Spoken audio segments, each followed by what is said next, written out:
The fire would not be made of wood. It would be made of old signals, static drifting upward like sparks, fragments of forgotten broadcasts, little pieces of abandoned web pages and archived videos, and broken loading screens rising into a black sky that had no stars, because stars were too simple for a place like that. The others around the fire would ask me questions, not about kings, not about wars, not about the people history carved into mountains. They would ask, "Tell us about the strange ones." And I would say, "Very well." I knew a man once. He lived in a world overflowing with noise, a world where everyone shouted over one another, a world where people measured themselves against numbers and lights and views and heights and endless ladders leading to somewhere nobody could clearly explain. He often felt like he was standing beneath everyone else. He thought perhaps he had missed the road everyone else found. The fire would crackle, the static would hiss, and I would continue. But he wasn't standing beneath them at all. He had simply wandered into the woods. Most people were building houses. He was building lanterns. He built a place called an asylum, not the kind with locked doors and white walls. No, this one was made from memory and sadness and humor and late-night thoughts and old horror films and songs that felt like empty streets at midnight.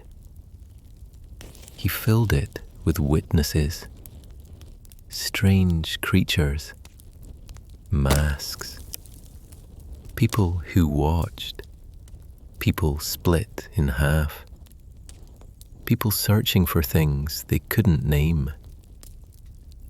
He hid pieces of himself inside all of them. He called it fiction, but stories have always been mirrors wearing costumes. Someone around the digital fire would ask, "Was he famous?" And I'd smile. Ah, human beings always ask that question. They think memory belongs only to the loudest people. No. I remember him because he was real. He made things because he had to. Because there were feelings inside him that had nowhere else to go. He looked at loneliness, and instead of turning away from it, he gave it a face. He looked at sadness and gave it dialogue. He looked at uncertainty and let it remain uncertain.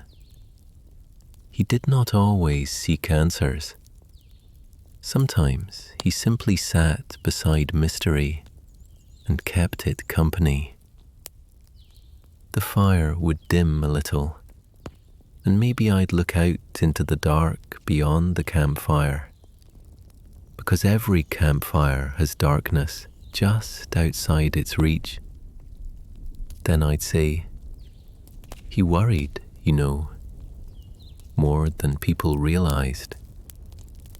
He wondered if he had spent too much time on dreams, wondered if he was behind, wondered if one day he would disappear and all the things he built would disappear too."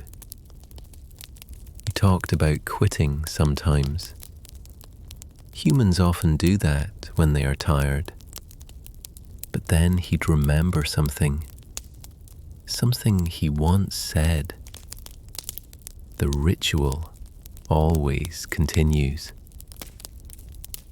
Someone around the fire would say, "What happened to him?" And I'd stare into the sparks for a while. Because the truth is, campfire stories always pause before the important part. Then I'd say, "The funny thing about humans is that they think they vanish, but they don't. Not entirely. Someone remembers a phrase they said. Someone remembers a story. Someone hears a song and thinks of them. Someone sees a mask. Someone discovers an old comic.